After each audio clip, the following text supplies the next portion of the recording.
What the fuck? No, no. No, no.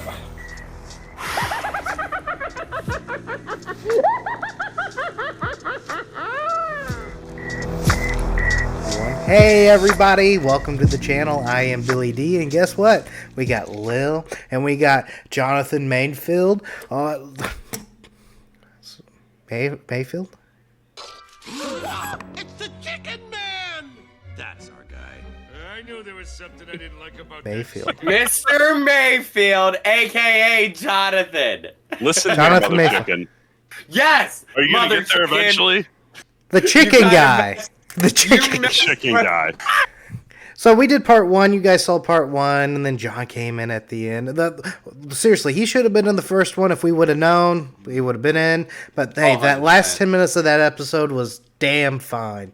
So hopefully we continue on with, honestly, probably one that I kind of put low on the list. If you guys saw that ranking, this movie wasn't actually that bad in my opinion. What did you guys think?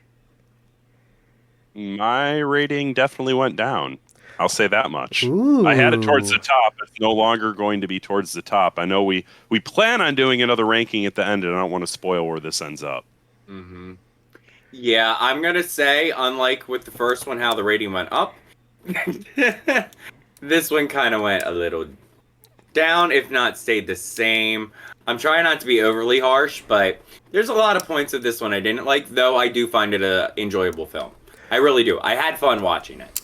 So, in my mind, I was kind of comparing it to the slashers we got at the time. This kind of inspired, like, Halloween 2. It kind of, like, it gave the slasher genre a big beefing up. And I think that's why I find, like, Halloween 2 a little bit more interesting, even though it has some downbeats. This movie, as far as pacing goes, at least for me, was bam, bam, bam, bam, bam. Like, every time I thought there was going to be a down moment, they quickly hopped to the next scene, like, barely even a transition. A lot of slasher movies I see these days, like Scream 2, Halloween 2, like movies like that, they kind of feed into the origins, the like, let's go behind the scenes. This one knows what it is, a campy slasher, and it just goes for it. And does it work? Does it not? Well, we're going to find that out today. So, what did you guys think about the 15-minute like rewatch of the first movie? I don't know why they did that. It was far too much of it, in my opinion. It was Far a too lot. much. It was a lot. They Par- basically showed the whole scene over again. So this is why I like and hate these movies. I hate when you go and do a binge because you're like, fuck, I already seen this. But like, it makes these movies where I can pick out like part 3 or part 4, and I felt like I just watched the previous movie prior and I don't need to rewatch anything. But the main reason why they did it is because Paramount knew, like, there was no Blockbusters or VHS stores at the time. They like, and if they did, very rarely did people like have the technology to go and do it.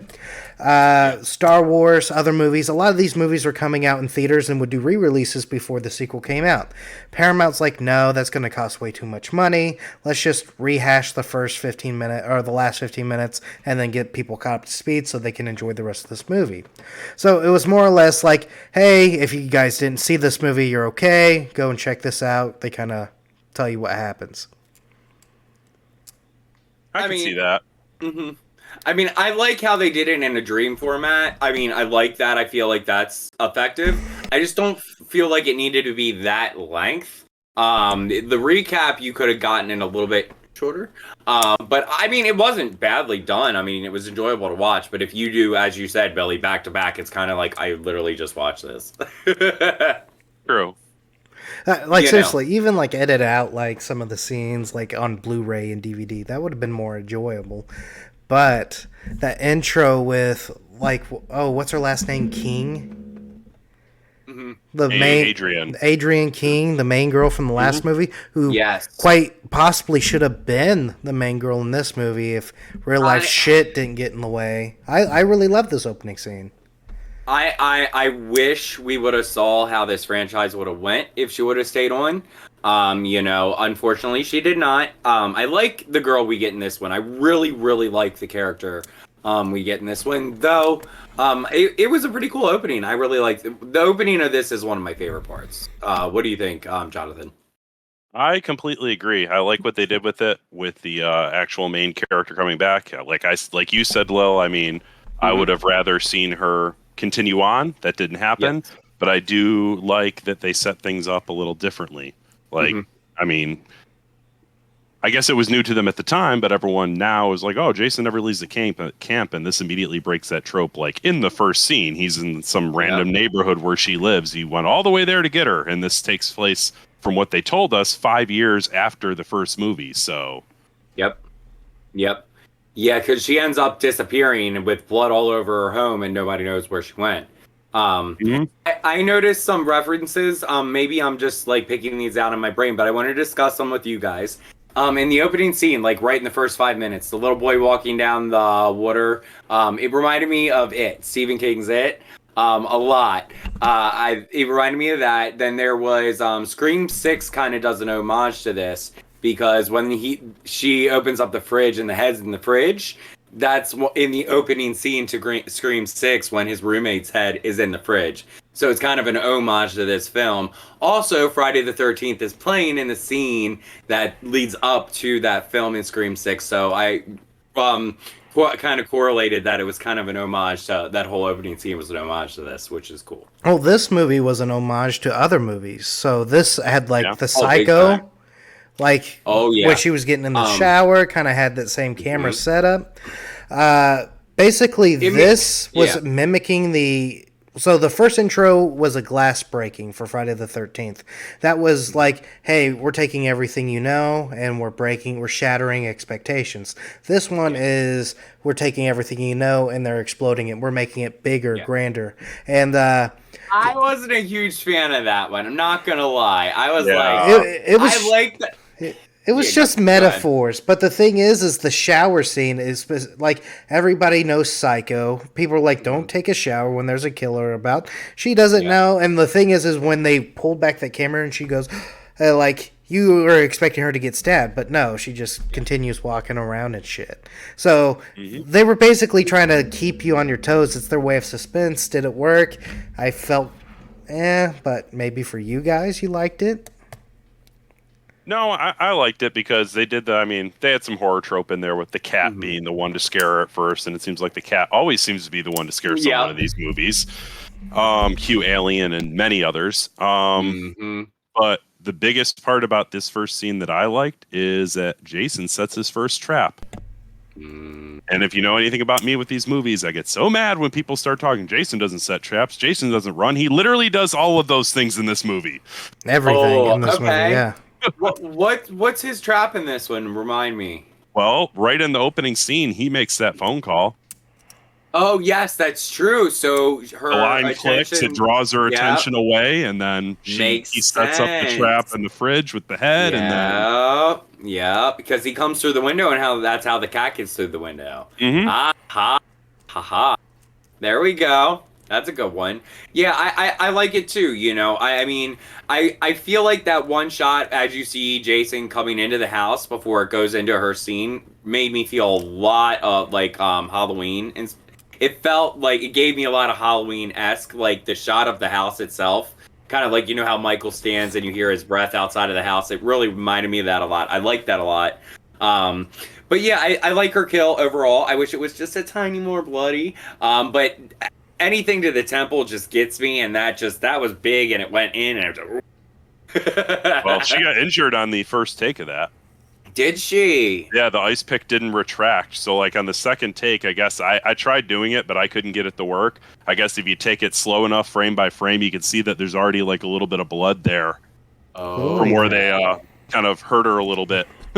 Okay. Well, did you guys hear about the real-life drama and why she didn't really take the lead role in this? I heard, me personally, this is what I've heard, but I'm pretty sure you have like the more solid facts on this, but I heard that she got a lot of flack for the role and she didn't want to continue. But from what I understand, you know a fact that contradicts that. Well, she had a real life stalker after the first movie, sending her weird pictures and doing weird things. She kind of felt like she was being harassed, and it was because of this movie. Yeah. So Like for her own safety, she's like, I don't want to do any more of these like horror movies. Yeah. Which is unfortunate, you know. It really is unfortunate, you know, because the same thing happened with Sally in Texas Chainsaw. She wasn't really interested in continuing after the backlash that she got for taking the role and her being in it. And it's really unfortunate because we would have had some great moments in horror if these final, you know, how like Sidney Prescott became a final girl. We have a lot of these final girls, and I think these two women really kind of, or she would have kind of became one of these final girls we known and loved, you know. But oh well. I think she's one of the weaker ones. Amy Steele, Jenny. She pretty much. I had Final Girl vibes from her. I wanted to see more of her. In fact, she's one of the last people you actually get to see on camp, which kind of throws off the Final Girl trope. I got you. Which is very, very nice to see. Speaking of which, they're all packing up going to camp. The tow truck scene, I thought was fucking funny. The 4K scan of watching the truck being lifted in the background and stuff. I thought it was hilarious. And that's John Travolta's nephew, by the way, if I'm not mistaken. Yeah, that's chasing him down. He's like, you asshole, that's my truck. That's my truck. And I'm like, oh, that's so funny. That's so something Billy would do. Well, that is so something Billy would do. After I swear to God, it was one of the documentaries that says that's John Travolta's nephew. That's all I'm seeing. It's the weird head and the way he's talking. I'm like, no way. Well, it kind of makes sense because if you think back to John Travolta and Carrie, that's kind of the character he played, just a little douchier. I mean, yeah, that was John Travolta back in the day. He was just more of a douche on screen. I'm not saying in person, but... well, I'm going to have to keep an eye out. Bing Crosby, I think son, one of his relatives actually was in a Friday the 13th movie, so keep an eye out for that. Okay. But yeah, so how do we like our counselors in this one, everybody? Compared to our original film. A way bigger cast. I'll say that much. Mm-hmm. This one really hit all the tropes even harder than the first one did, because you finally fully had like almost every one of them. Yeah. Well, not to mention background characters at the camp too. Very diverse for an 80s movie. You got an African American with rainbow suspenders. You see an Asian girl that kind of looks like what's her name from X-Men, damn it. I didn't even see the rainbow suspenders, Billy. No, it seriously is like hitting all the okay, Netflix has a set list of everything we need. This movie's hitting all of it, and they're just background characters. I was about to say 1981.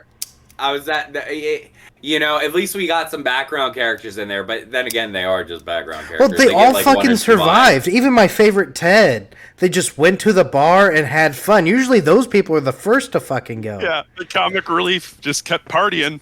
I'm just going to be at some other late night club drinking away while everyone else is getting slaughtered. Literally the only one I wanted dead this whole entire movie, and he doesn't get touched the whole entire movie. What did he do? Yeah, he did do shit. I know, I just didn't like him.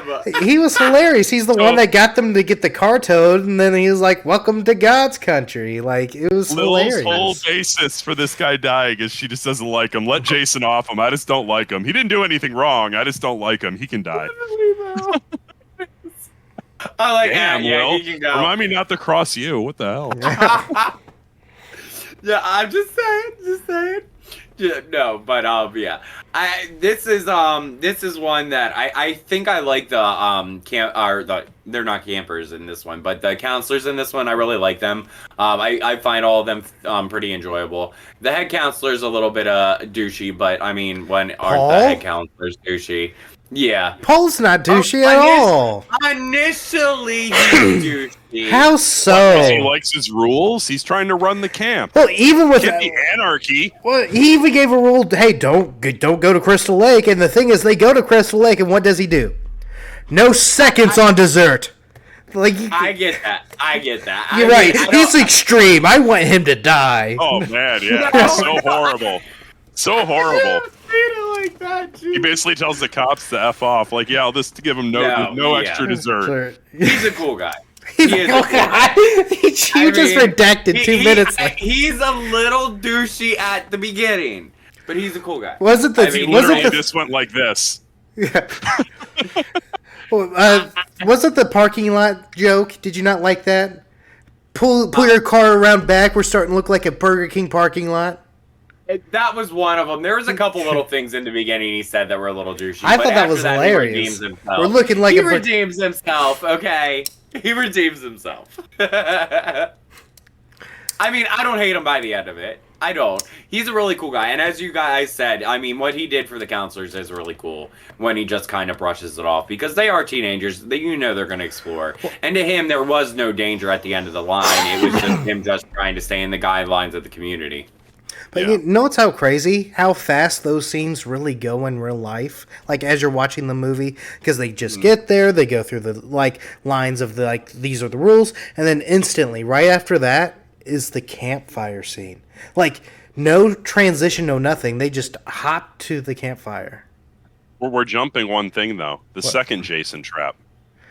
Oh, yeah. The police officer. Oh. That's right. The tree limb in the road? Yes. Tell me that wasn't Jason. Yes. I mean, that could be Jason. I always thought it was the crazy guy, though. Because Jason was waiting in the woods. It pans to him watching them. I have to tell you this. My wife was watching this part with me. She fell asleep halfway through. She's like, did Jason do that? That has to be a Jason trap. I'm like, it definitely... Like, seriously, what genius would think, hey, let's put a stick in the middle of the road? The guy has Down syndrome, babe. He doesn't know what to do. This is one of his first traps. And he gets better, I promise. I mean, only half of him. Half of his brain is normal, okay? The other half is just... He honestly can't be that turned around if he's able to come up with the fact that if he makes a phone call, he can draw her to this side of the house and then sneak up behind her while she's at the stove. He ain't that dumb. Okay, then why didn't he go and talk to his mom after he, like, survived the drowning? I was trying to correlate that too. So there has to be some type of something going on. Now, here's my thing. Of course, as I said, I think like half of him is messed up, half of him is normal. But at the end of the day, like Jekyll and Hyde. Yeah, kind of thing. It's like one of those things where he's very slow in a way, but he's not dumb. You know, but why wouldn't he try to seek out his mother in this whole amount of time? You know that wasn't her first time returning to Crystal Lake. So why wouldn't they correlate at some point? But at the end of the day, it's horror. We forgive it. Well, He's an this is where I get my pitch in. I can't wait for the prequel series because I think they're going to dive into that. I think Jason was forced to go to this camp because of his mommy and like son bond, that he feels like he was abandoned by mommy. Or you throw it another loop and you get with the Rob Zombie angle on it, and the mother's actually a piece of shit and she abused him and she kicked him to the camp because she didn't want to deal with him. Yeah. And the whole reason she goes on a rampage in the first one is because she feels bad about how she treated her son. And it's not really because of the camp counselors letting him drown. Yeah. It's because she was a piece of shit to begin with. I don't know. They kind of did that in AHS 1980 with like the faux Friday the 13th storyline. That was kind of how they went with it. And I really enjoyed that. I would like to see that in like an actual Friday the 13th because it would make sense. It would lead up to him being the murderous killer that he is, you know. Well, this is being made by the creators of Hannibal, the TV series for NBC, and also A24 is backing this. So I am so excited. I doubt that this is going to be bad. Yeah, because the Hannibal series was really good. I hear amazing things. It's very hard for me to commit to series because I've been so disappointed in the past with a lot of them. But I need to with this one because I've been told many times to watch it. No, Mads Mikkelsen. Mm-hmm. Beautiful. Awesome Hannibal. Everybody brings it. Whoever plays Graham was amazing. Yeah. Mm-hmm. And Lawrence Fishburne. Beautiful. Yeah. Great cast. Anyways. Yes. Yeah. I think. Yeah. Well, the cop kind of gets it right here too, right? Yeah, it's well. That's a little bit later, but we can get to the cop kill. Oh no! After he reprimands the teens, right? Yeah. Yeah. The best. my favorite scene of the whole movie, and I rewind it every time I watch it because I laugh my ass off. It's when he's running through the woods and then takes the time to stop and fix his hair and then keep running through the woods. I'm like, come on, dude, you're chasing a killer. You're gonna stop and let me fix my '80s hair. His run is kind of a skip too. He's like skipping through things when you don't need to be skipping. I'm like, what are you doing, my guy? I was thinking the same thing. I was like, boy, cop wear. That's like, stop eating the donuts and start training, my dear. This is New York Jason because he was big and lumbering, looking like Sasquatch when he was running through. He wasn't String Bean that was fighting Paul in the cabin. So that's when I'm like, okay, this is New Yorker Jason right here. Okay, maybe that's why I didn't like the fight as much as I thought I would, because there was a disconnect. Maybe it was because he was a little more lanky in that scene than I was expecting, you know. I don't know. I always liked the potato sack, though, look. I always liked that, and I didn't know if you guys really knew, but I think it's probably more to bring up in the next one when he gets it, but I never knew why they switched from potato sack to hockey mask, so, This still had the stigma of, oh, this is the town that dreaded sundown mask. Oh, okay, that correlates now. The potato sack isn't just used in this, but in all the other, like, I would say B movies at the time. Because there was another movie that I had written down, but I lost my notes, that had the potato sack. Honestly, potato sack's pretty cool. Mm-hmm. I mean, I agree. Because it really can be anybody, and it's pretty creepy, you know. It's kind of like the... yeah, go ahead. It's the one hole for his good eye that makes me laugh every time I see it. Yeah. Let me look at you with my good eye.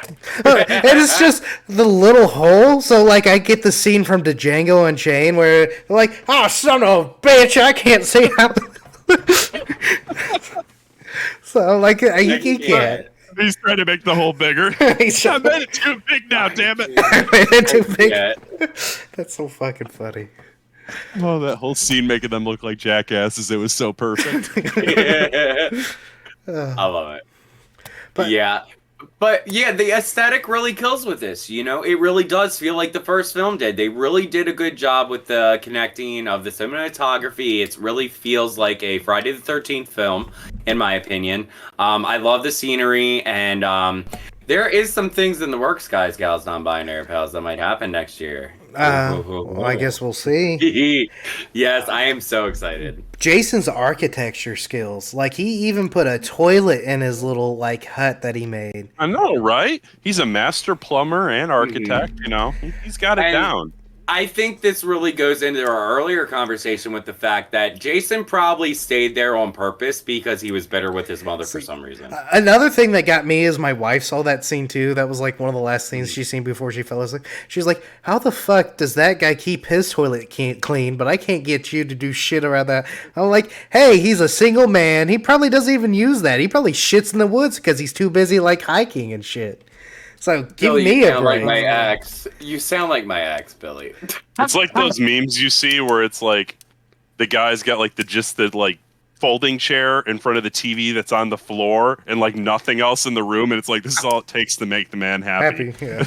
No, I tell you how salty I was with the guys that brought like line chairs at Horror Hound that just popped these chairs out and just sat there in line. That they're literally like these foldable chairs that you sit in line with. I was like, next time I go to a convention, I'm doing this. So, I would have taken it a step further and got the one that unfolds itself when you sit, like it's attached to you and you just sit and you're good. That would be amazing. Can you imagine the TikTok video potential of that? Mm-hmm. I'm going to have to look into that one. Thank you for the idea, my friend. Oh, no shit. Also, hold on. Now, this is very, very important and it deserves the interruption. I am so sorry, my friend. But Jonathan, there was supposed to be a video of the favorite movie from the year you were born. I have yet to see it. It's too damn difficult, damn it. No, we had this discussion, and literally mine was easy because there was very limited picks. It was Jacob's Ladder for me. Jonathan, however, has like a book of great You go ahead ones. and look at 1987. You tell me how hard that choice is. For fuck's sake, there's like at least 10 or 12 different really good movies during that year. I was like, you got to pick one. I picked Billy. If you had to pick a horror movie from the year you were born,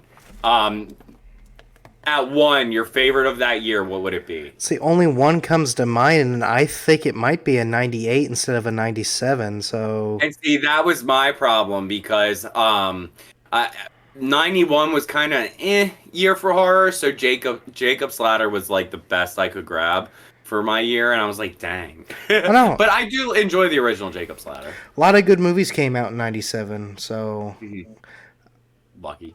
well,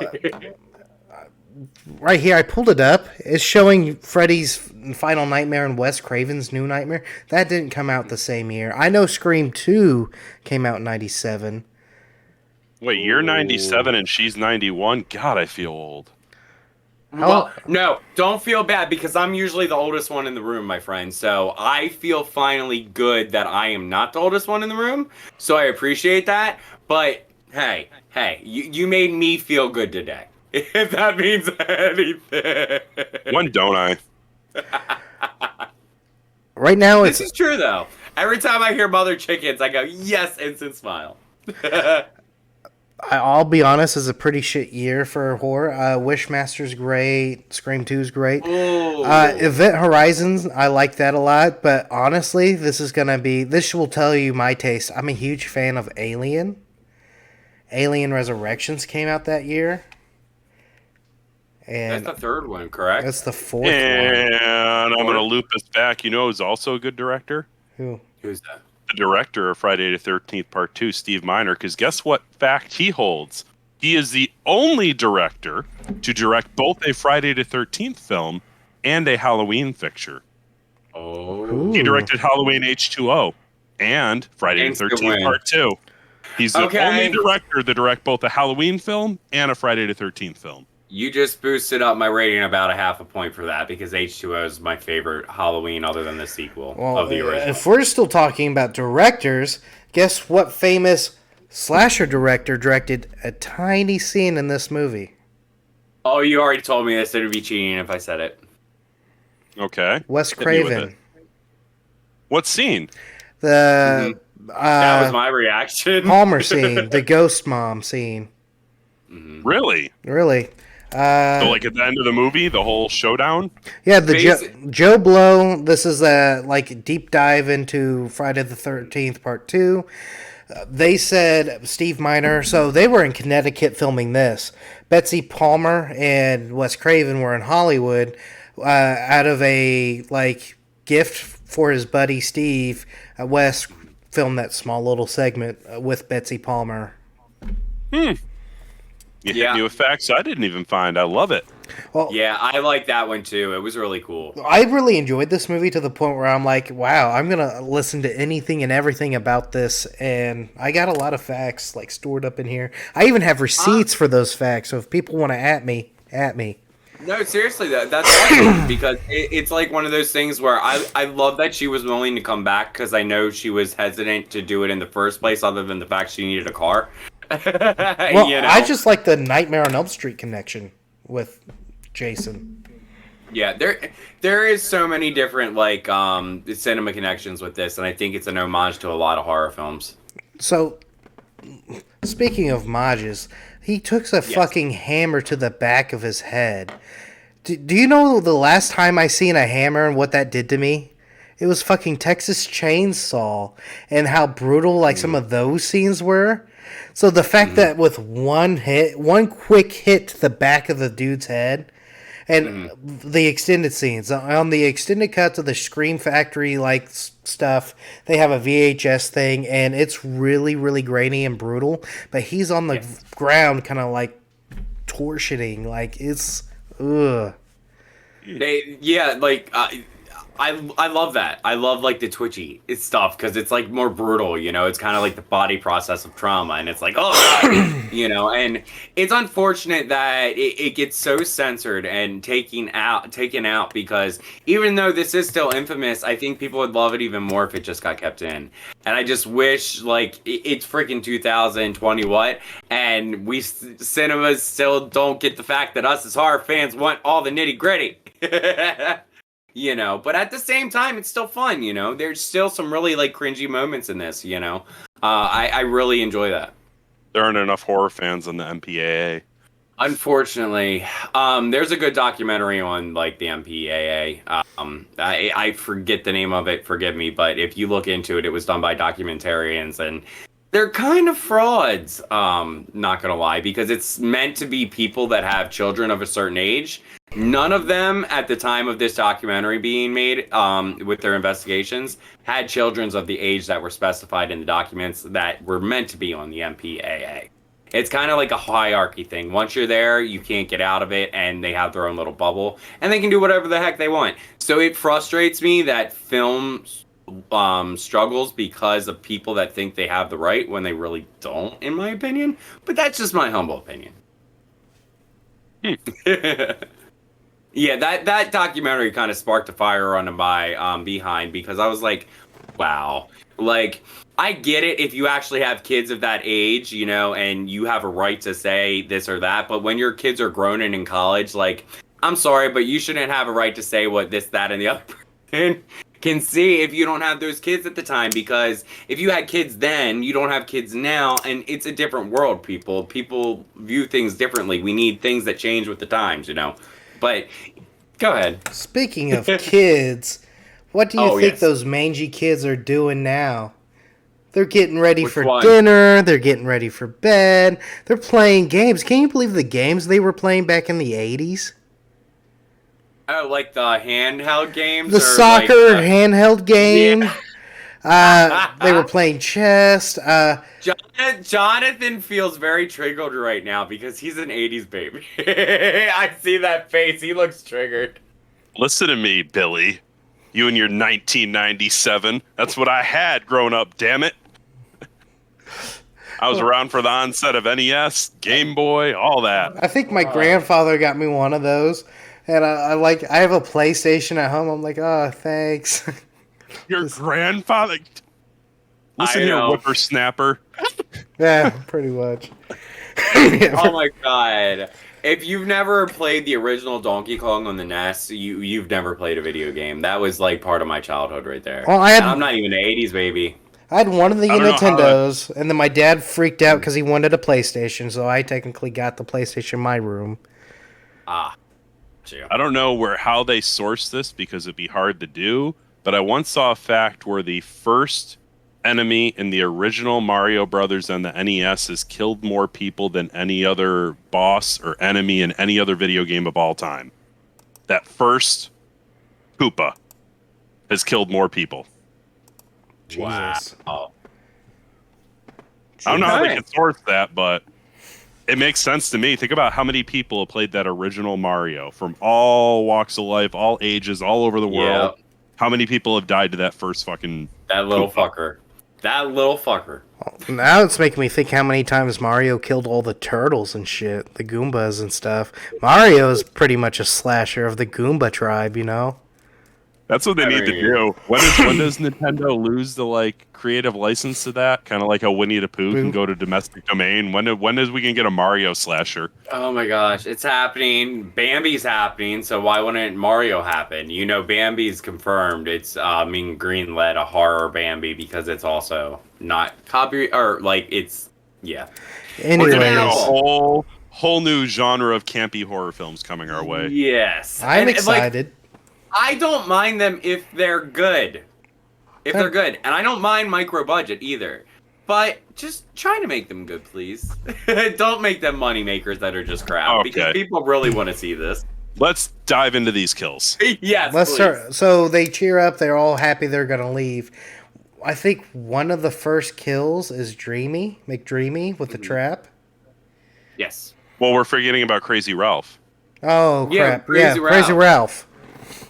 Mm-hmm.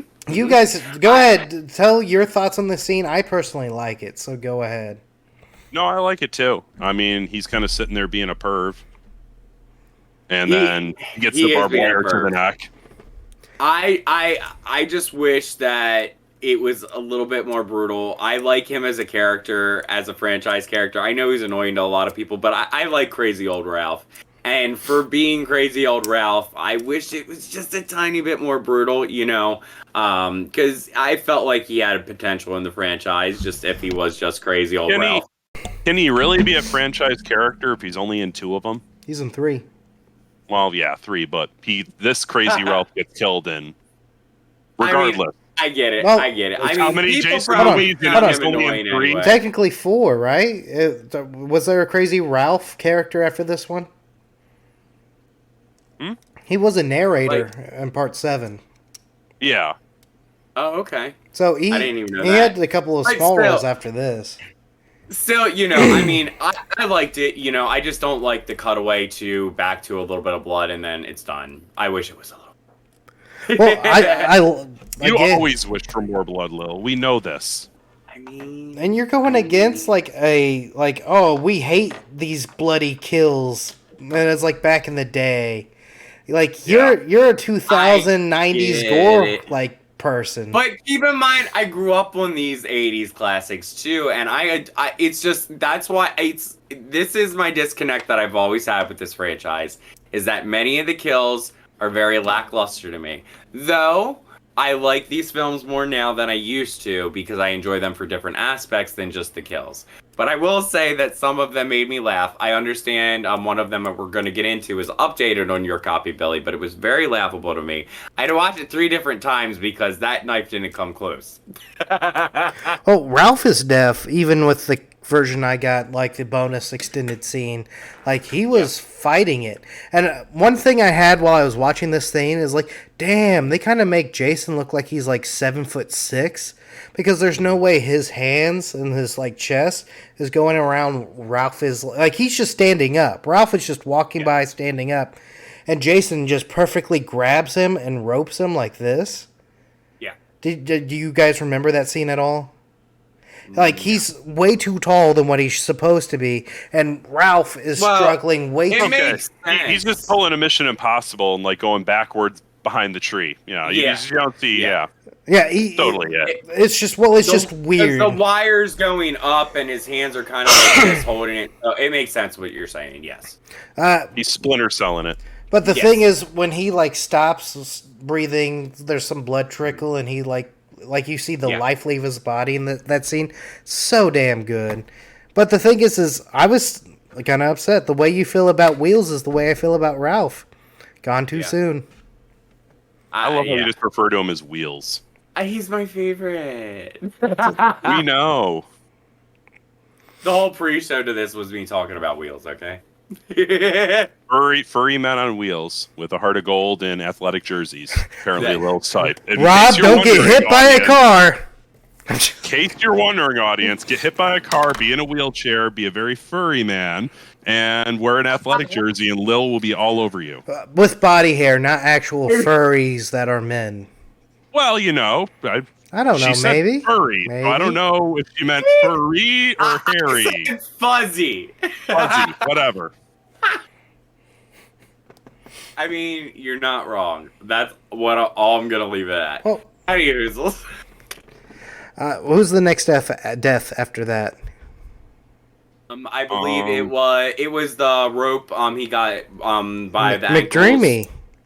You mean Jason's second trap? Yeah. Or third trap? Yeah. Oh, we're skipping one of my favorite scenes. This was one of the times where Billy got like the first glance of boobies and booty, and like he was just. Oh my gosh! Like Wayne's World, where he sees like that one chick singing for the first time. I'm over here oh man, the pause play button on my Xbox that got damaged because of this movie. I'm waiting for an item to come flying off screen from your wife. Now, she has like 2 crying kids in the next room, so I can say whatever I want and get away with it until this gets put to air. She listens to it later. Yeah. Literally. Well, no, I've been testing her past like 6 pods, and she's like, "Oh yeah, I've been listening." I'm like, "No, you haven't. You would have killed me ages ago." No, you see a lot. You see basically everything other than a spread eagle in this one. You see the male or female form a lot in this one, which it's nice. I sent you guys a picture of the camel toe that I caught. There was a massive camel toe in this. Which, like I said in the text, I'm surprised there was anything there. This was the '80s. The bush was in style. Literally, though. Literally. Well, there was a lot of since we're talking about this, uncomfortable like nipples through shirts. And the thing is like I was fine and dandy for the past 25 years, and then I got this tidbit.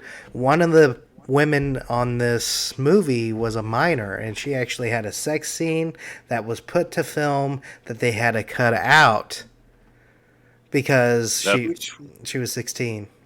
Which That one? was the biggest reason that my score dropped for this movie, by the way. The John Travolta date. Oh, his girlfriend. I was gonna ask if Because the double impalement. Yep, I was gonna ask. they were supposed to bang when they were like walking Camp Crystal too. Because she seemed very young. She had a young face. You know. Oof. The fact that they left any of that in there, like the fact that they were still basically naked, and she's like kissing his Adam's apple. I'm like, I was so weirded out, like, because I researched before I watched it again, and I saw that and I saw that scene, and it just like instantly made me cringe. Mm-hmm. They're lucky they got away with that one, but then again, it was the '80s, so it wasn't as crazy. But like, you wouldn't get away with that nowadays. I think she tried to pull a. Like, have you seen that '70s show and heard about Jackie? Mila Kunis. Where she tried to lie about her age, but they eventually found out. The scene that scene was heavily cut, that kill scene. But the thing is the way she was acting, you can tell she was topless with a dummy on top of her. And, like, she's squirming around and stuff.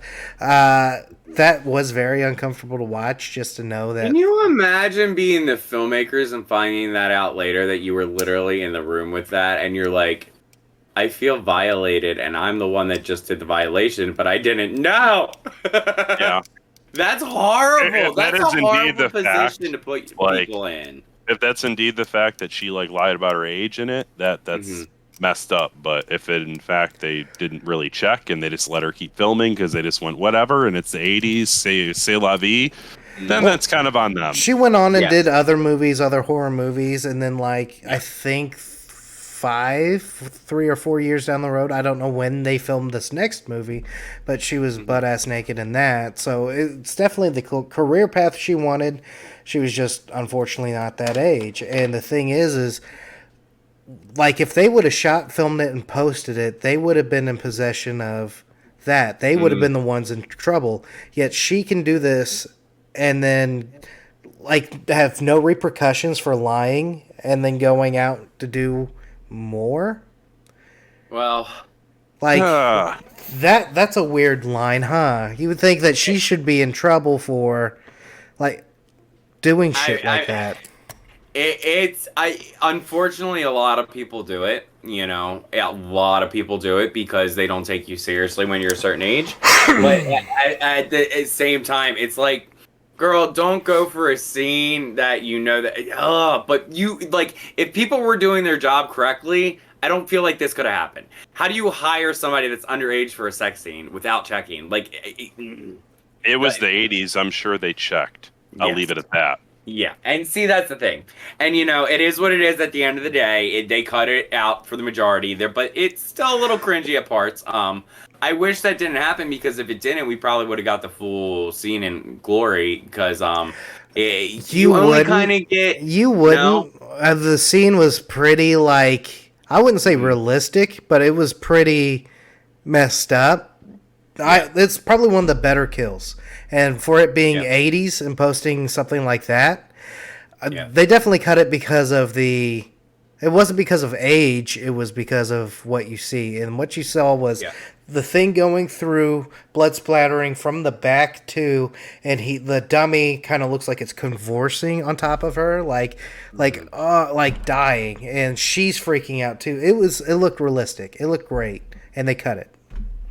It's kind of, it's unfortunate that scene got a hiccup, because I feel like it's kind of like a hint to the first movie with Kevin Bacon's kill. It's basically the same weapon, you know, it's just a reverse. Instead of coming from under, it goes from the top. There was an Italian movie that came out a few years prior that they said they ripped off. Oh, okay. I forget what it was, but They didn't see it at the time. Sean S. Cunningham says, "Oh, I seen that movie years later down the road. It's a great movie, but no, we did not take it." Okay. Okay. Well, it's kind of like Ghostface conspiracy. Who made it first? Because there was a legal battle with that one. While I'm name dropping names and connecting movies, Sean S. Cunningham, Tom Savini.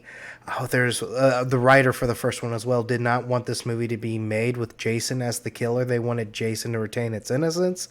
But the weird thing is the last movie. The reason why we got this is because Tom Savini is like, "Hey, make Jason pop out of the water," and like he basically told them this jump scare that's kind of jump started this franchise. So in the way that he made this his creation, I'm kind of happy with the final chapter. He comes back to it, but that's going to be a conversation for a different day. I mean, heck yeah. I think too. Going into the next kill, I think it's the guy with the. Do we already go deep dive into the guy that gets bear trapped? Nope, let's do McDreamy real quick because the McDreamy kill was actually pretty cool too. Knife to the throat, like your version. Yeah, it's pretty cool. Okay, I watched this 3 times.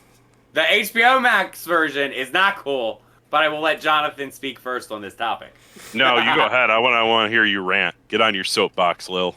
Okay, so I literally caught this when I watched it. So keep in mind I have an 85-inch TV, so it's easy for me to catch certain things. When when Jason goes to cut him with the machete doesn't even come close to his neck. It literally covers the makeup and goes this way. It's not lean towards his neck. It's nothing. It's just literally covering up the makeup and going this way. And then it reveals a little bit of blood and a cut. And there's no contact. There's no curve. At least in the HBO Max version, and I was like, oh my god. Really? You couldn't even have curved the knife to where it looked like you were trying to do something there. But that is my mini little... Speaking of not trying, the girl that's like, "Hey, I'll go get somebody. You just hang there." Why did she go to her dresser drawers for a knife? What, a pocket knife is really good. Why doesn't she just run to the kitchen, please? Please run to the kitchen and just grab a knife. She spends forever looking for this tiny little Swiss Army knife. I'm like, Jesus Christ, woman. Literally. And what is a Swiss Army knife going to do to a rope like that? It's going to take her another 5 minutes. He's going to die of blood to his head. You're going to pull out the tiny little scissors and be sitting there. Come on. I seriously don't know what day it is in that universe, but the lake was freezing. You could tell by the. So she's walking. You can tell she's not the brightest camper at that factory. But the thing is he's just hanging there, and he thinks he has somebody that helps him with a fucking machete. I really like that scene where he's like, "Oh hey," and then what do you do? I liked it too. I just wish it was pulled off better in the version that I got. But the thing is I liked him a lot personally, just because he looks like Clark Kent that could have been on Smallville. 2, he won me over with the dog. Like, "Hey, you want to dance with me?" And she's like, "No." And he could have been like a dick and would have went on to somebody else. No, he picks up her dog and had fun with the Shih Tzu. Speaking of which, that Shih Tzu I thought was the thing they found in the woods. So did I. Yeah, same here. First time in a while watching it, but clearly not the case. Not the case. No, but he was so good. He shows sincerity. I really liked him, and then the fact that he had little hope and then got it all stripped away, and again the extra footage, it looks like it's just pouring out, going down his face. I'm like, do you know how uncomfortable that looked? Because it's going down his face into his nose, hanging upside down of all things. But I feel like Lil's points would have went up at least a few watching the uncut one. It literally would. If I had your version, the points would have went up. The thing is, there's no way they could put that into a restored version. That would have never went into film because they just have a VHS terrible shit grade copy that oh yeah, we have 1080p. Oh, why the fuck are we 420 now? Yeah, I got you. So I got you. It's still enjoyable to see. Unfortunate. Yeah. I mean, that's kind of like what a lot of the sleepaway camp stuff was with the collection that I used to have and you own, Billy. A lot of the behind the scenes stuff's like that and extended stuff, but I don't mind that. But yeah, Jonathan, what do you think about this kill? The HBO version is probably it's the worst kill of the movie. Yeah. By far. Mm-hmm. Hell, I even like the cutaway kill more than that one. Mm-hmm. Between you and me, at all the deaths so far in this movie, that's probably one of the ways I want to go out. Like, I finally get to see the girl that I've been trying to get the whole time naked. Then a motherfucker booby traps me. Billy. That's a legit booby trap. It was insane. It happened. Oh my Jason's God. watching. We'll just let this play out. We'll just let this play out. That's hilarious. Jason had his own awakening. That's why it took him so long to act on that. He's like, yeah, I got her right here. But guess what? I've never seen those before. Well, how well did he plan that, too? He's like, all right, maybe a naked girl walks out here, desperate guy, we'll set the trap here. Yes, it's coming together quite nice. And then it just happens. Yeah. No, maybe he isn't down. He got something cooking up in there. I see you. Maybe I'm. And I get it when the guy goes up in the tree, they try to blame it on the main camp guy, but I'm like, that's not him. He's not going to set a random snare trap up in the woods for someone to just walk into. That's 100% Jason. Oh yeah, or Ted. Yeah. No, Jason. Ted. I felt like it was Jason too because they blame it on a bear trap, but honestly, really, that's a Jason trap. Ted towed a guy's truck. You telling me Ted wouldn't try to trap somebody? Will you take my quit trying to take my Jason traps away? Quit trying to take my Jason's trap. I need all the ammo I can when we get to 2009's remake, so I can just slaughter all the haters. He has a lot more traps coming up here in the next few movies. I will say too, some of the scenes in this are direct, or the video game directly copied some of the trails from this one too. And I played it recently, and it's so cool that game was a love letter. And R.I.P. to Friday the 13th game because it's going away in a couple months. Well, I did read an article where it's supposedly going to be playable until the end of 2024. Okay, it's going to be delisted, but still playable until the end of next year. That's nice. That's nice. That's cool. It's a fun game. Yeah. So I think coming up next might be Mr. Was it Mr. Wheels? Yeah, it's Wheelie. Mr. Wheels. It's Wheelie. It's your love there, Will. Speaking of almost getting laid. No. Speaking of a woman that changes sexy black underwear into poop-colored lace underwear, since when is poop-colored lace sexier than black underwear? I don't understand. When it doesn't smell like sweaty tuna on a fucking hot-ass Saturday? That's why she was changing it. Let's be real. That's why she was changing it. Seriously, that shit was so swampy. Shrek was coming out of that. Going, Dolkin. That bitch literally sprayed her cooch with perfume, so... She's gonna pull out a pants, Shrek's gonna pop on and be like, what are you doing in my swamp? Oh, no. And like he said, it was the fucking 80s. It wouldn't surprise me if he was partying with Slash down there, because it's a fucking jungle getting through it. I'm a wilderness explorer. I love it. No, I think his is probably probably my favorite kill in this film, because it's a machete, correct?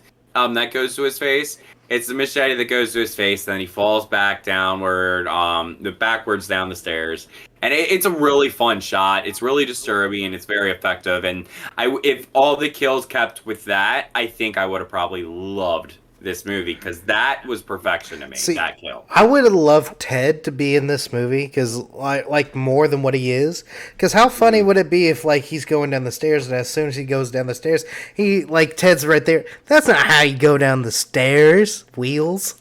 And Ted's like, oh no, he's dead. He's the one freaking out, running to different places trying to find people.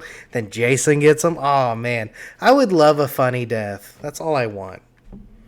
I You mean, get that in so many of the other movies, though, so it's okay. you do, and see that's the thing too. That's one thing I did want to bring up. One of my favorite parts about this is the fact that it doesn't play on the horror trope of the person in the wheelchair being whiny or not self-sufficient. This guy is very self-sufficient. He's not whiny about his condition, and I get that. I'm not judging people that are that way, but like it's every horror movie you see somebody in a wheelchair, they're always a whiny bitch, and he's not. You know, and I mean, he did have the one line. They tried to get him to go out to the bar, and he said, Yeah. "Nothing ruins a party like a drunk in a wheelchair." That was the one. He did get that one. Well, yes. he was so hopeful early in the movie. He's like, yeah, motorcycle got me, but one day I think I'll walk again, even though the doctors say I won't.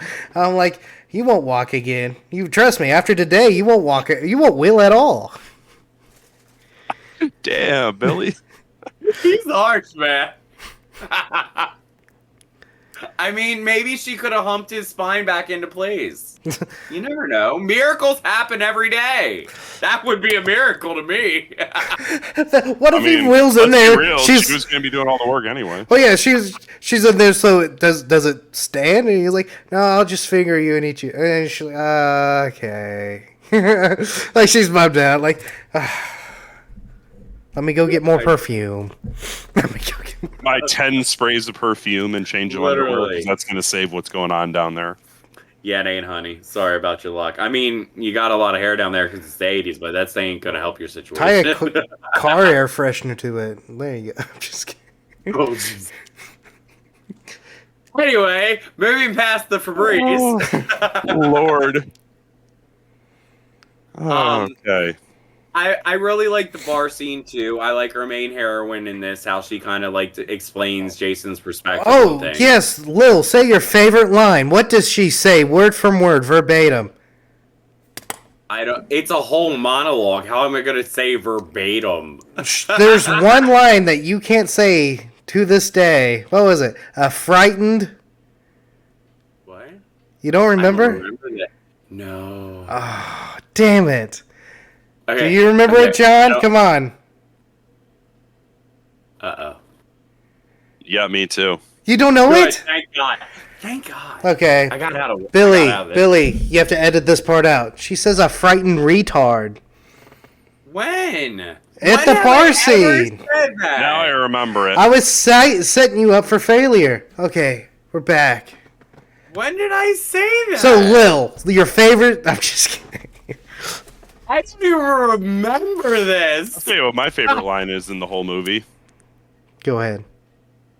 It's when they get back into the cabin before they find all the dead bodies, and he's walking in. Paul goes, "These kids smoke better dope than me." Sniffing the stuff on the table. Yep. Yep, that was cool. That was cool. I like that a lot. I do like the climax of this, even though this movie, it's like this episode feels like it's going by fast because this movie goes by fast. You know, well, it really does. I wish Ted would have went in, because if Ted would have went back and they're like, instead of, Paul, are they playing a prank on us? And they saw the bloody mattress. Ted's like, no, it must be one of those times of the month or something stupid like that. Right. Yep. You just want the slapstick in there, Billy. It's the stupidest thing you could possibly say. There it is. Shelly must have forgot her pad. Shelly must have forgot her pad. With that amount of blood, Shelly is going to be dead, or she's going to be anemic. Oh my god. Seriously, bleed for 6 days and don't die. Even Jason's confused. Anyways. What is it, South Park? Mr. Mackey? I don't trust anything that bleeds for 7 days and doesn't die. It's fucking funny. It's so good.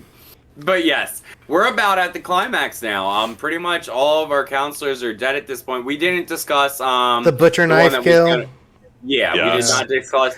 That's a good one in the sense of I like the POV shot next to the knife. Like that knife shot is really fun. It's very Halloween-esque. Yes, it is. Oh, I thought that was okay, even with the extended cut kill of it. Like, it just felt like I seen it before. I mean, we definitely have. It was nice to look at. It was very cool.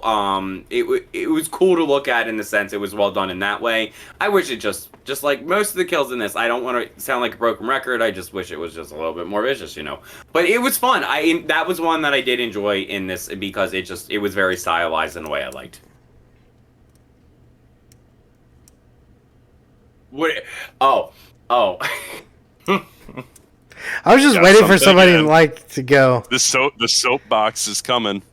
Here she goes. No, I'm not. Never mind. Anyway, Jonathan, what do you think on this subject? That was a boring ass kill. There's no sugarcoating it for me. It was cool with the POV, but it's been done. I mean, even at that point, it's been done so many times before. Yes. So Yeah. I mean, I agree. I agree, and that's where See, it's just. I wish they went a little harder. I mean, they had a lot of potential with a lot of these kills, and they just didn't. the best part about that scene, though, is the fact that it was yet another Jason trap. Yep. Look at Oh, that. yeah, He was waiting in the bed, and he Yep. opens up the sheet and he goes to town. That was the only good part about that scene for me. Finally, somebody goes to town on somebody in this movie. I mean, Someone did, technically- but it was child abuse. So Penetration at the I'm just. It wasn't Jesus okay. Christ. Okay, what wasn't like McDreamy and the one girl meant to hook up that night? It just never got to happen, unfortunately. Yeah, McDreamy got tied up and hung upside down. Yeah, I mean, well, he got hogtied and had his fun. She didn't really have as much fun, I guess. Anyways, so the big chase scene with Paul and shit. The main reason why Jason gets recasted in so many of these fucking movies is because the final fight. Kane Hodder's kind of a short man. They wanted somebody to stack up to his stature with Ken Kurtzinger, or I can't pronounce his last name. But I understand why, especially with this scene right here. You see Gillette going against, that's the Jason in this movie, going against Paul, who Paul looks bigger, especially in the arms and in the chest, and this little rowdy Jason's trying to get Paul and his little potato sack face. I really like this scene here because Amy, Ginny in this movie, and Amy Steele, she is screaming, Paul, there's somebody in this room. And Paul's like, what the fuck are you talking about? And then he comes out of nowhere. I really like that little back and forth. Well, the back and forth and the camera angles they used on that, where they kind of slowly panned across the room as she's looking, and then you notice him kind of like chilling there, and he gets up, and it's like, there's somebody in the fucking room, and then, yeah, it was good. Well, the thing is the way she played it, so people ask, hey, so what is Jenny's story? Like, how much, like, so she says, I'm playing Jenny like it's me, and that's how I was going to play it in that scene. If I saw somebody in that room, like, she's basically telling her, I put myself in this character, and everything you see is pretty much genuine. I think that's why a lot of people like her as one of the final girls for this franchise, is because it's pretty realistic. I thoroughly enjoy her. I love her as a character. I really like her a lot. She's the highlight of this film for me. I like how she has sympathy and compassion, but she's not one to fuck around with at the same time. She was really the one that brought up the whole concept of using Jason's mother against him. She puts on the sweater and she convinces Jason that she's his mother, essentially, and that brings in that beautiful shot of that Wes Craven directed, as we now know because of Billy. And it's a fun scene. I really like that scene, and if you play the video game, it's fun to play and correlate it because you can do that in the game. And it's really cool to me. I'm not a huge fan of the aesthetic of the mother's face. I wish her hair was more continuity. God, I wish Jason was a stylist. Maybe take no, Mama to no, the salon every now and then. Here's No. Jason is stumbling He down the was street with never a severed gray, head, and it was going to the local salon. It was never. The body's in the corner with a dress and nails done. Is that what you want? No, I just want an accurate hairstyle because that was not her hairstyle from the first movie. I'm sorry, it just wasn't. It was never white and it was too long. It was never that style. I'm sorry. Hair eventually goes white and falls out. Just because it's you. But there was 5 years of decay too. It wasn't like Yeah, seriously. Yeah, her shit's gonna be done up in a perfect perm, just waiting there, chilling. I'm sorry. It just the hair was not it for me.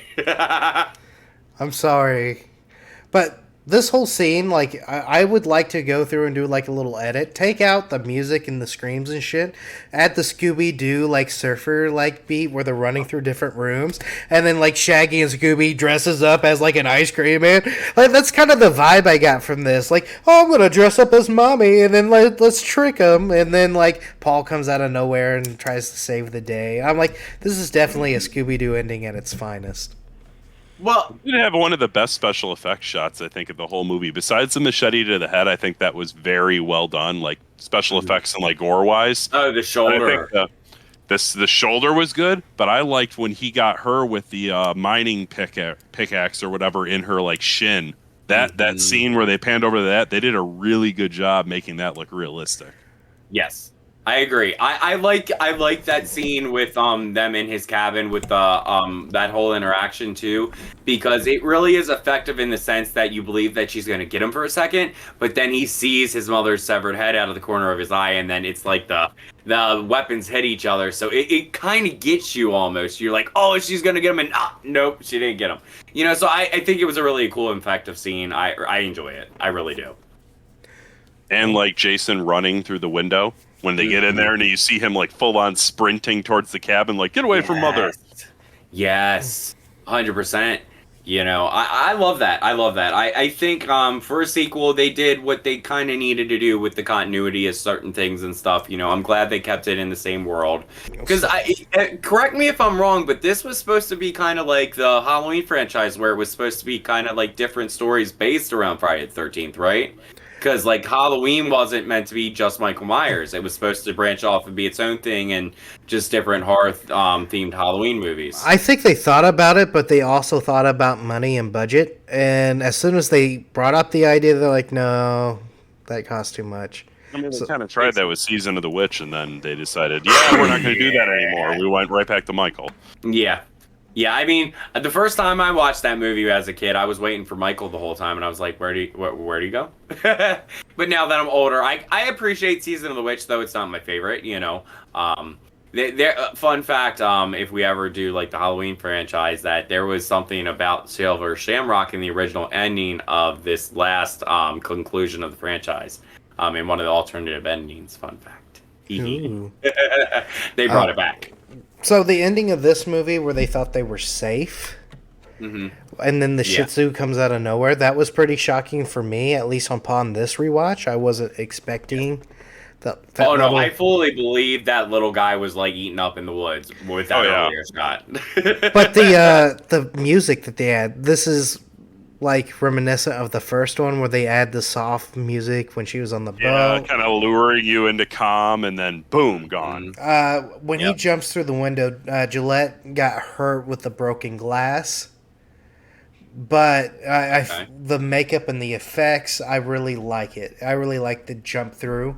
And another thing is with, like you say you like the continuity, I love how things change. Like, they're trying to keep to a script, but Jason always looks different. Jason always changes size, stature, and what he can do. The dates, even though they're trying to line up the dates, all change. In one movie, I believe they said we're going to burn Jason's body just for it to be buried in a different movie. So it's so many different things happen. And the thing is because they don't know what they're going to do at the end of each movie, because Amy Steele, Ginny, should have went on and been in that next movie. I agree. And like, if I brought this up with you guys in the pre-show earlier, that if I were a kid or a person, period, that saw this in the movie theater, I would have really hated that ending, because it's very jump cut and open-ended, and you don't find out what happens to one of the characters. You don't find out what happens to Jason. You just see one of our characters survive and go to an ambulance, and that's very frustrating to me as a viewer, not knowing that another movie is necessarily coming. I think they knew that they were going to at least make a trilogy, so they kind of wanted to bait you for the next movie. It left a little bit too much out for me. I get, like, the whole concept, and it's okay, but I wish they would have, like, showed the kill that they left out, and I don't really feel like it's touched upon at all, even in, like, the... It wasn't in the deleted scenes either. You want to know my theory? Paul was supposed to come back with Ginny in the next movie. But like we into our earlier discussion, why was his dead body shown on the VHS tape? Well, it was shown on the VHS tape. There's stills going around, but even in the extra deleted kill scenes, the guy who did all the kills or like makeup for it, he didn't keep that kill. So why is that still missing? And why was it like gone? Or was that just?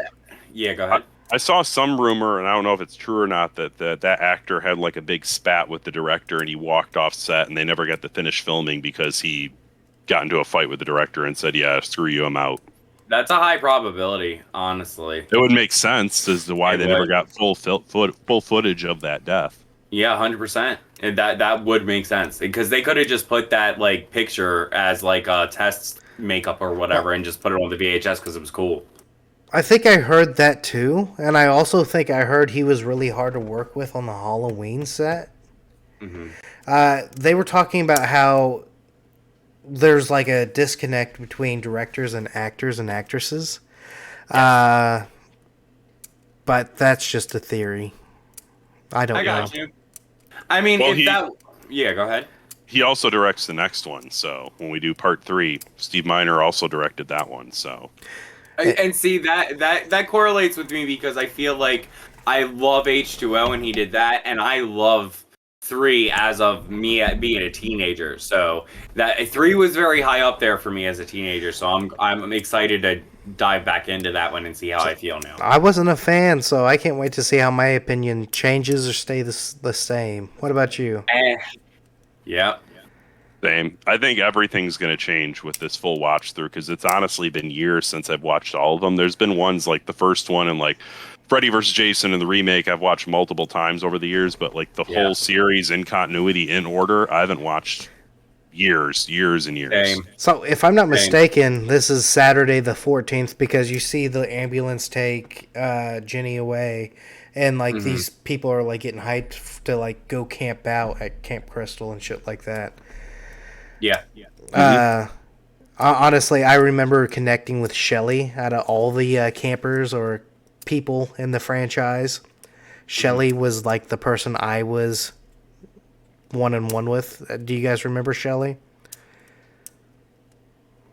Which one is that? He's a big fat dude that can't take anything seriously, and they were trying to hook him up with like a hot foreign chick. The one that had the masks. Yep. Oh, I don't remember him. So yeah, I haven't rewatched 3 yet. I'm doing that this week. I'm doing that as well. So I like to watch 1 through 4. I skip a lot of the franchise. 1 through 4 feels like the most continuity filled ones. 4 is my favorite, and it's the final chapter. So if that's the way they ended that like little franchise, then I would have been happy. Heck, I'm happy with 6 and everything else that came with. So who am I to judge? I'm excited. The further we go into this, the quicker we get to Jason X, and that's my favorite. All right. Evil gets an upgrade. Yes. Are you guys hyped for this game tonight? I am. Let's play. There is different. So it used to be one. Play a game. This is 1 through 5. I'll explain the rules quickly. If you guys don't know the rules, please watch all the episodes prior. Fuck, this is part 2 of a series. Go watch part 1 first. But no, seriously. This game's easy. Basically, it's blind rank. John doesn't know, or Lil doesn't know what's going to happen next. So they have now 8 slots. It's not 5. They have 8 slots. I'm gonna Excuse me? When did it change to 8? I sent you guys a message like 2 hours ago, 3 hours ago. No, you didn't. I definitely did. I keep my receipts. I did not I keep see that. my receipts. You're stealing my line, biatch. Lil, help me put the order together. Thank you so much, Lil. I spouted random numbers, so do not be mad at me. Okay, I got my pen, I got my paper. I'm not going to lose count of where I put things. Yep. Sounds good. Sorry. I feel like as soon as you guys get the theme, this will either make or break your list. Light goes down. Okay.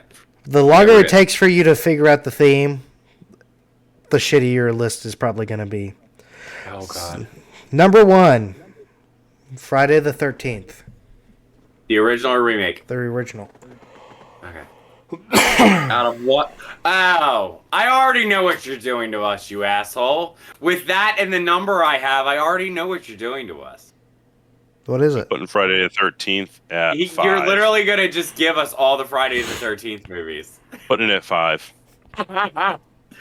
Um.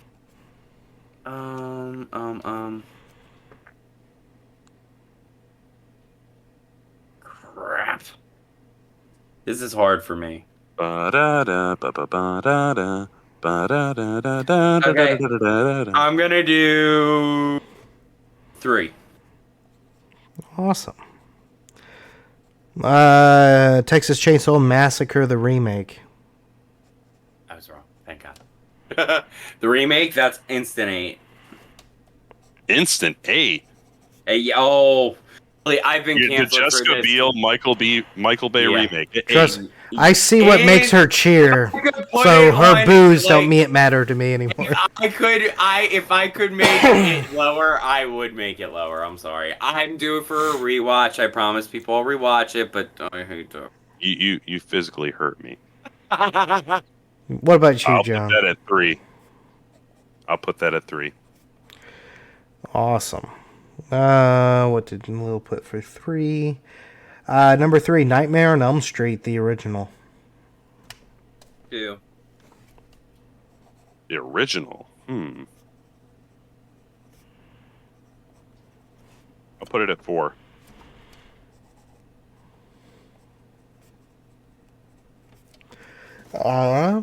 So That was almost 1 for me. Friday the 13th remake. 6. 2.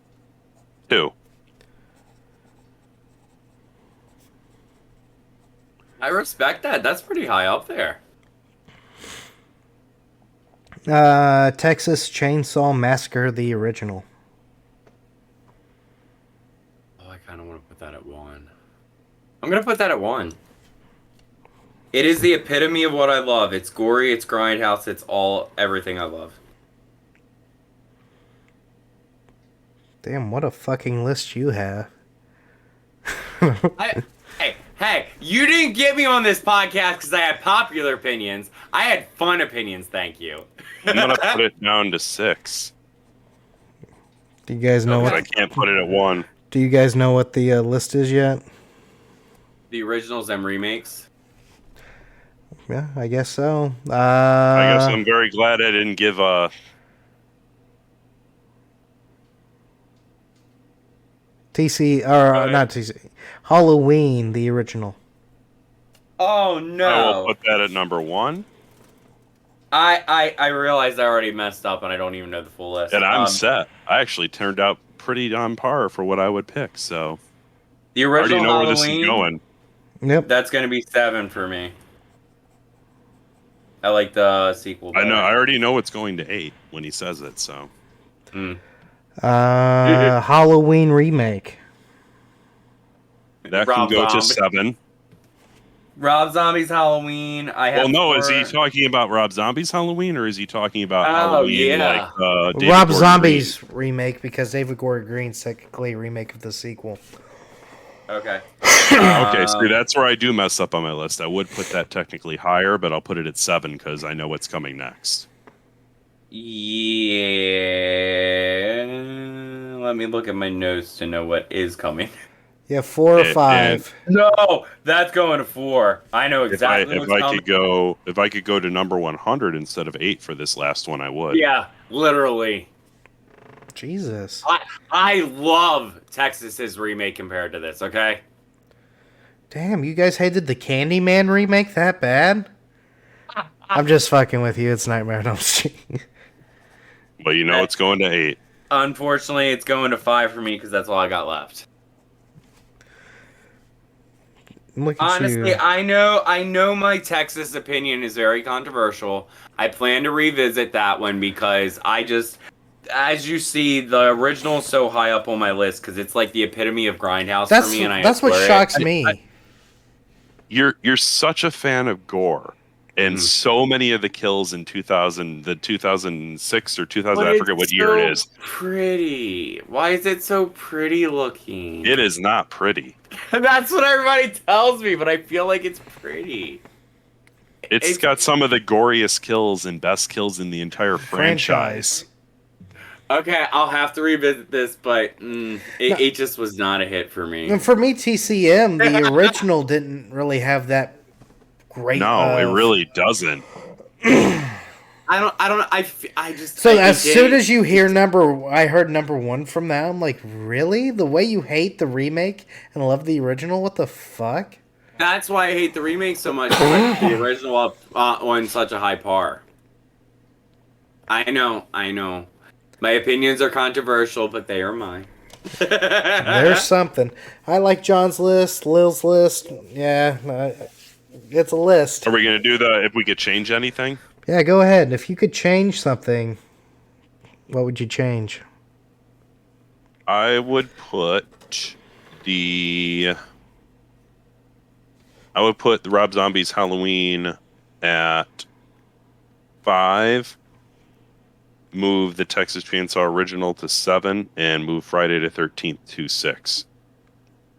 Okay. The only one I would move would be Texas the Nightmare. Because I really actually do like Rob Zombie's Halloween. I'm one of the few that actually really enjoy the first one, at least. I like the climax of the second because it was in a realm of reality, and I believed it, and I enjoyed that. So I watched... Go ahead. I applaud his creative choices for the second Halloween and how he does something completely different. Unlike how I applaud the creative choices for Halloween Ends. Please don't get me started, because I'm already had to swim back to Horror Island 3 times this week. If I get voted off one more darn time, my arms are not going to exist with how sore there are. You already hurt me with not liking the Texas Chainsaw. Okay. I've literally had to promise Rob. I've had to promise Ann. I've had to promise the Creepy Camp Boys, and now I'm promising you, Jonathan. I will rewatch it and it's get my time, a new opinion. It's anniversary this year. Okay, I will rewatch it and I will get a new opinion because right now it is very negative. See, I will say though, I do like the beginning. I like Halloween Ends. I'm just gonna throw that out there. You like fuck Michael Myers? I hate the Michael Myers that we got in fucking 20 or the kills, Halloween Kills. I'm like, the trailer is some of the best scenes, but then they mistaken a fat kid that looks like the Penguin from Batman Returns as Michael Myers. How the fuck do you do that, for one? 2, Michael Myers becoming John Wick within the last 7 minutes of the fucking movie? The fuck is that? So, I guess, you know what? I'd much rather have crippled Michael Myers than the fucking mega evil dies tonight, fuck you motherfucker Michael Myers. Like... Okay. So my thing is, how does Michael have no power, but he transfers his power? How can one person get horny and transfer its horniness to another person? Anyway. Where Billy always goes. Every time. I'm just saying, like, it has to be a mutual thing. Without mutual, it's forced, and one of them dies. Anyway, okay, as our boy Andrew Horror has said, we've had many films with Michael as a centerpiece. We didn't have to have one in the finale, but I agree with that. But at the same time, if we have a franchise that it's this big, it's this epic, it's this loved, we need our focal point to be our main 2 characters, and Michael is barely seen in the finale of his own franchise. And I'm sorry, I know there were rewrites, and I know there were things happening, but when you have that little of Michael Myers in a Michael Myers film, when it's the finale, it hurts for me. Was it a bad film? No. Was it I wanted out of finale? No. But that's another movie we're talking about. Nope, Jason, it is right not. now. And I am looking forward to part 3. If only I can watch it in 3D. Yes, I am too. Thank you so much, Jonathan, for joining us. It's always a blessing to have you. It's an honor to be a chicklet over here. Over here, Jonathan. All right, we got enough of that tonight. Everybody, you have a good night. Hater.